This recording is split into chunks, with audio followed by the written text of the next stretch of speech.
भगवान शिव बोल पड़े, देखो उमा देखो, उमा विभीषण रावण ही सन्मुख चितौ की काऊ।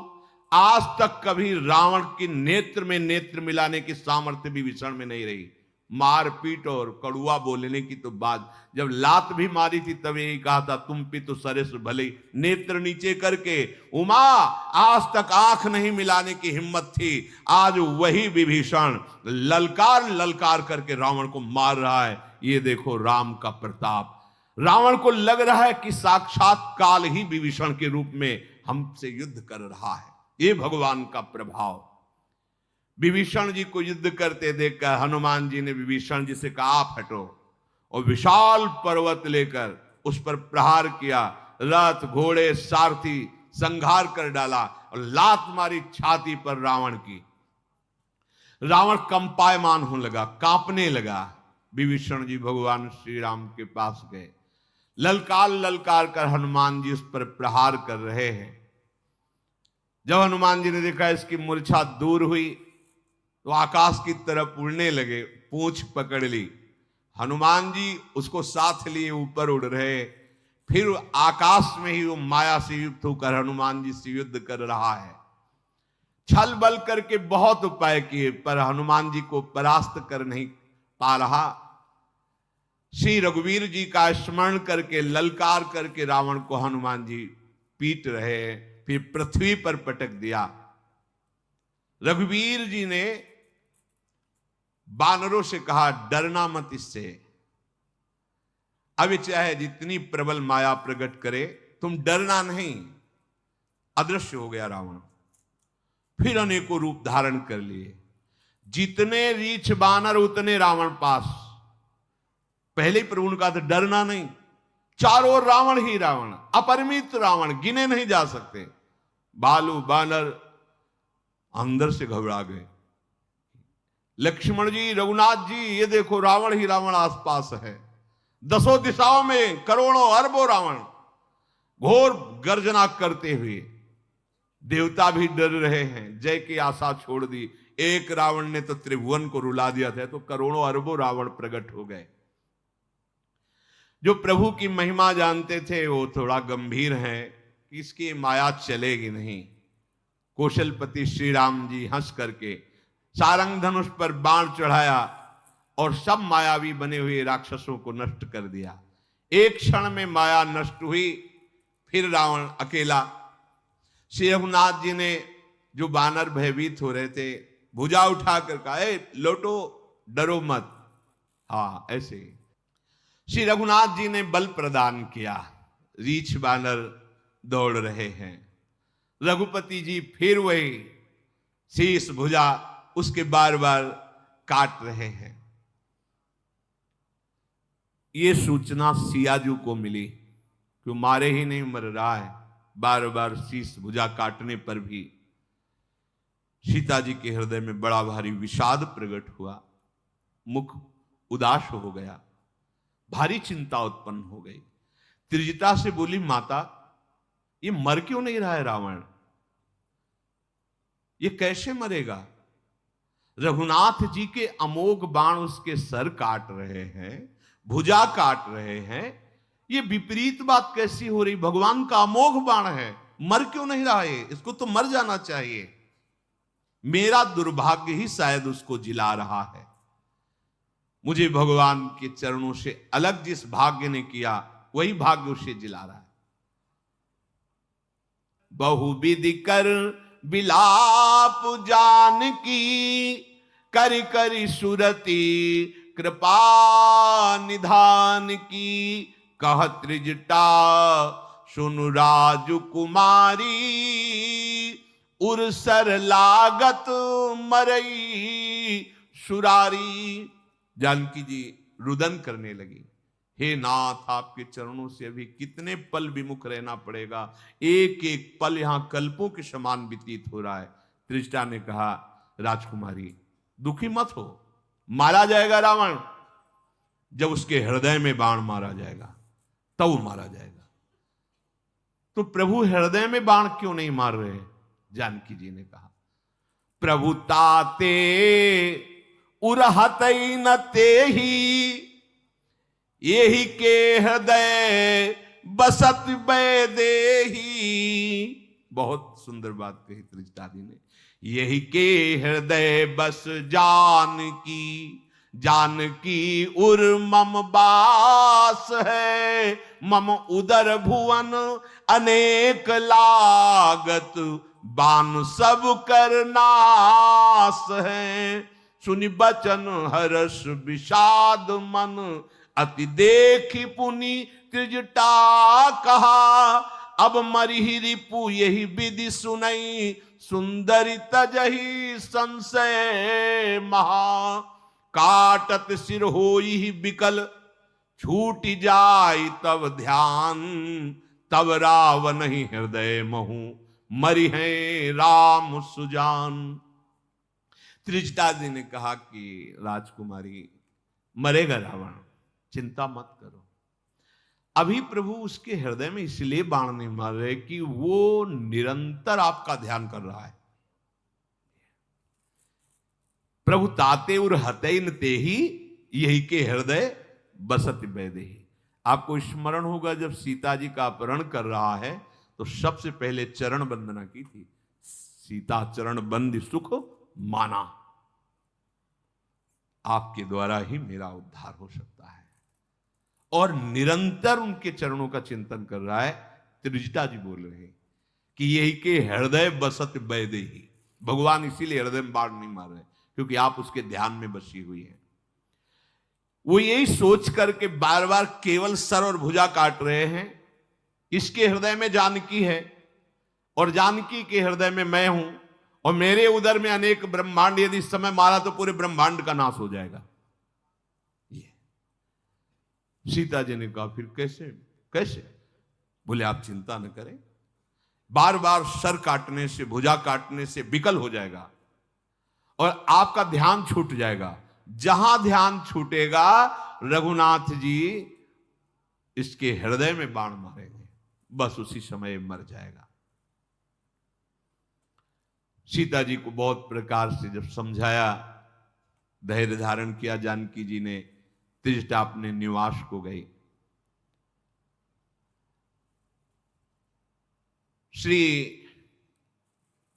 हनुमान जी, अंगद जी, इन बड़े बड़े योद्धाओं ने बहुत युद्ध किया रावण से। श्रमित सा हो गया, संध्या हुई, वापस लौटा। आधी रात को सारथी से कह रहा कि धिक्कार है, मैं विजय क्यों नहीं प्राप्त, क्योंकि जहां गया है विजय श्री इसके चरण चूमे। सारथी ने बहुत समझाया, आप धैर्य धारण किए। सवेरा होते ही रथ पर सवार हुआ। रावण की जो बची खुची सेना थी साथ चली। उधर विकराल बानर क्रोध से युक्त होकर के रावण पर आक्रमण किया। जो कुछ राक्षस थे वो भाग पड़े रावण को छोड़ करके। चारों ओर से नख से, दांतों से रावण पर प्रहार कर रहे। देख महामरकट प्रबल रावण कीन विचार, अंतरहित हुए निमिषमो कृत माया विस्तार। तुरंत वो अंतर्धान हो गया और माया का विस्तार करने लगा। अब जिधर देखे यहां दिखाई दिया, उधर प्रहार किया, वो वहां दिखाई दिया, पकड़ में ही नहीं आ रहा है। भगवान बानरों से कहा तुम फिर शांत हो जा। काटे सिर भुज बार बहु मरत न भट लंकेश, प्रभु कीरत सुर सिद्ध मुनि व्याकुल देख कलेश। भगवान फिर वही लीला, सर काटना, भुजा काटना। भगवान को इस तरह से देखकर विभीषण जी नजदीक आए और कहा प्रभु ऐसे नहीं मरेगा। भगवान शिव कह रहे उमा संशय मत करना, काल भी इनके संकल्प से नष्ट हो जाएगा। नर लीला कर रहे हैं। क्या प्रभु सर्वज्ञ जानते ले? जो प्रभु के शरणागत जन हैं वो जानते हैं प्रभु की इस महिमा को। विभीषण जी की शरणागति कैसी पुष्ट है कि कहा सर्वज्ञ, पहला शब्द का हे सर्वज्ञ। यद्यपि आप जानते हैं चराचर के स्वामी, शरणागत का पालन करने वाले। इसकी नाभिकुंड में अमृत निवास करता है। नाभिकुंड पीयूष बशया के, नाथ जियत रावण बल ताके। इसीलिए इसके सर और भुजाएं बार बार जग जाती है, इसीलिए मारा नहीं जा रहा। कृपालु इसके नाभिकुंड पर जो अमृत है उसको अग्निबाण से सोख लीजिए, अभी मारा जाएगा ये। जे ही विभीषण जी ने ऐसा कहा, रावण का हृदय दहल गया, अब मारा गया। क्योंकि रहस्य वैसे भगवान तो सब जानते ही है।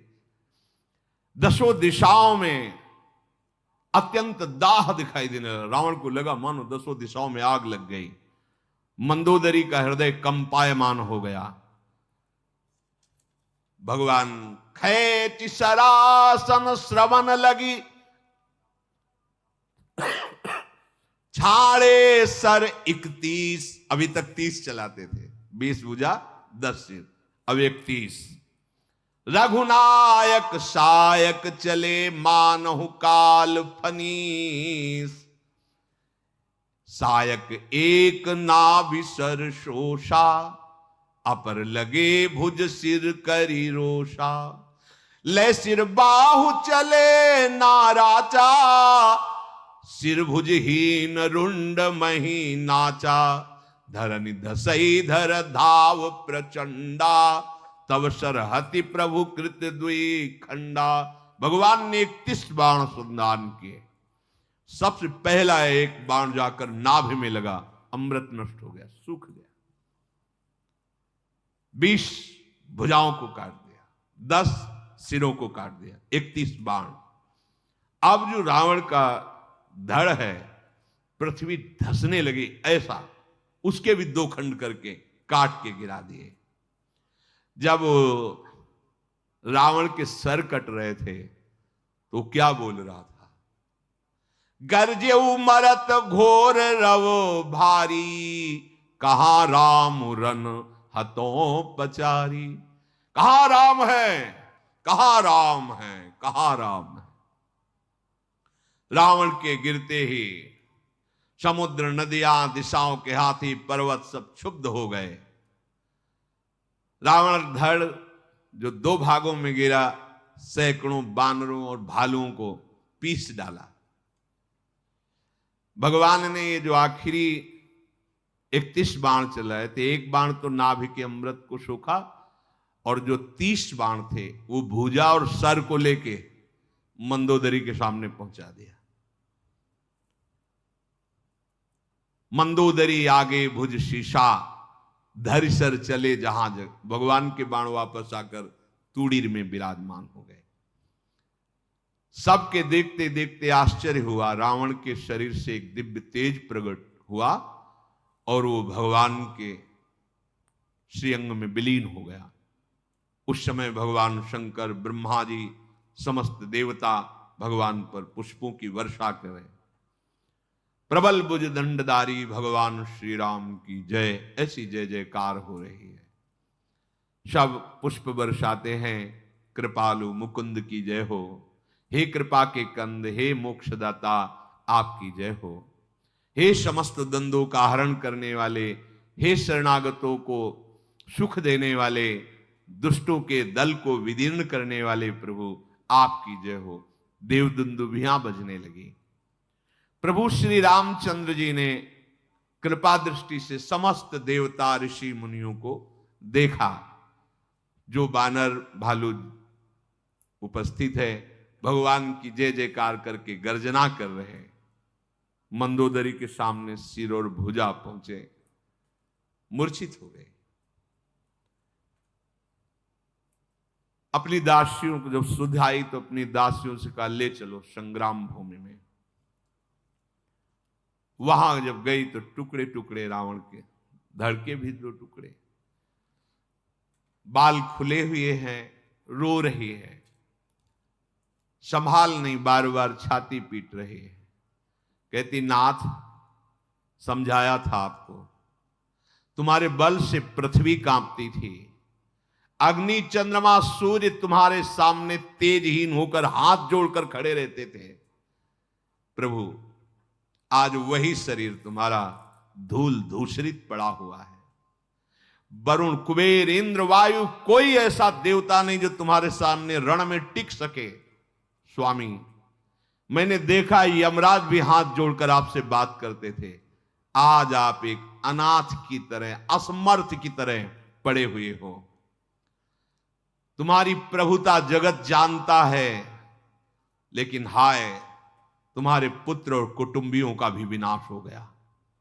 आज कोई रोने वाला नहीं बचा आपके पास।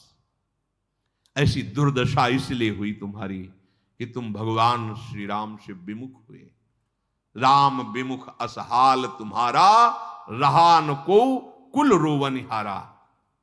तुम्हारी ऐसी दुर्दशा कि आज हमारे साथ बैठकर तुम्हारे वंश में कोई रोने वाला नहीं बचा है। नाथ मैंने देखा भगवान की सृष्टि में कोई ऐसा नहीं जो तुमसे डरता ना हो। लोकपाल तुम्हारे आगे मस्तक झुकाते थे, आज वही तुम्हारा सर ये बानर रीछ भालू जैसे फुटबॉल में पैर माना, ऐसे तुम्हारे सर में, तुम्हारी भुजाओं को गीदड़ नोच नोच के खा रहे हैं। ये ठीक ही है, क्योंकि राम विमुख की यही गति होती है। अब तव सिर भुज जम्बुक खाही, राम विमुख अस अनुचित नाही। पति तुमको बहुत समझाया था, लेकिन तुम काल विवश होकर नहीं माने और चराचर के स्वामी भगवान श्री राम से विमुख हुए। वैर किया, मनुष्य माना उन्हें। आहा नाथ रघुनाथ सम कृपा सिंधु नहीं आन। मंदोदरी के पर हे नाथ, कृपा सिंधु रघुनाथ के समान कोई दयालु नहीं। तुझ जैसा विरोधी उस गति को प्राप्त हुआ जो मुनि जन चाहते रहते। आहा नाथ रघुनाथ सम कृपा सिंधु नैयान, जोगी वृंद दुर्लभ गति तो ही दीन भगवान। देखो मैं कहती थी भगवान बड़े कृपालु, तूने नहीं माना, वैर किया। फिर भी देखो मेरे प्रभु इतने कृपालु कि तुम्हें योगी दुर्लभ गति प्रदान की। मंदोदरी के वचन सुन करके बड़े बड़े ऋषि मुनि आनंदित हो रहे। बहुत सुंदर बुद्धि, तत्व के जानने वाले जो ऋषि मुनि थे वो बहुत आनंदित हुए मंदोदरी की बात सुन। रघुनाथ जी प्रेम मगन हो रहे मंदोदरी की बात सुनकर। विभीषण जी को प्रेरित किया, जाओ।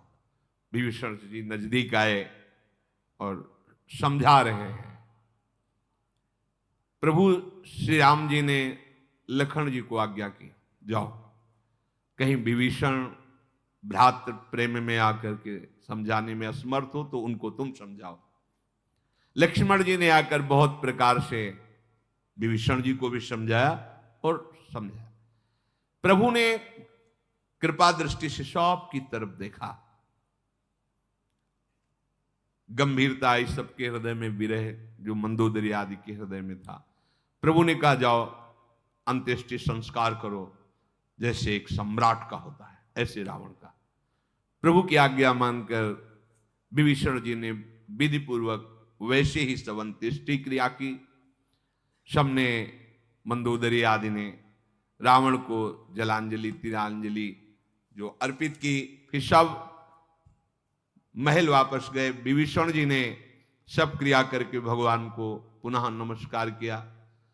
कृपा समुद्र श्री राम जी ने लक्ष्मण जी से कहा कि तुम वानर राज सुग्रीव, अंगद, नल नील, जाम्बवान, मारुति नंदन, नीति निपुण सब लोग जाओ और अभी विभीषण का राज तिलक लंकाधिपति के रूप में करो। मैं अपने पिता के वचन का पालन करने के कारण नगर प्रवेश नहीं कर सकता। विभीषण जी से कहा मेरे ही स्वरूप लखनलाल हैं, ये तुम्हारे साथ जाएंगे। प्रभु के वचन सुनकर तत्काल सब राज तिलक की सारी व्यवस्था हुई। आदर के साथ विभीषण जी को सिंहासन पर बैठाला गया, राज तिलक हुआ। फिर लखनलाल और सब ने हाथ जोड़कर विभीषण जी का स्तवन करके नमस्कार किया। जिसे राजा बनाया जाता है उसमें भगवान का आवेश माना जाता है, भगवान साक्षात विराजमान है, ऐसा कह के सबने नमस्कार किया, स्तवन किया। विभीषण जी सहित फिर सब प्रभु के पास आए। रघुवीर जी ने सबको बुला लिया और प्रिय वचन कह के सुखी किया।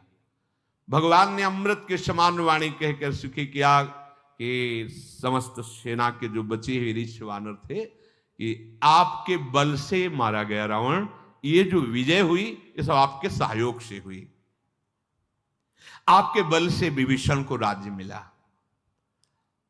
तुम्हारा यश तीनों लोकों में नित्य नया नूतन बना रहेगा। जो मेरे सहित तुम्हारी कीर्ति का गान करेगा वो बिना श्रम के, बिना किसी अन्य साधन के समस्त पापों से रहित होकर मेरे परम धाम को प्राप्त करेगा। भगवान ने ऐसा कहा कि जो मेरे चरित्र का गायन करेगा, सुनेगा, वो बिना किसी अन्य साधन के भी पाप रहित होकर मेरे परम धाम को प्राप्त होगा। प्रभु के वचन श्रवण सुनी, नहीं अघाहि कपिपुंज, बार बार सिर नावही, गहई सकल पद कंज।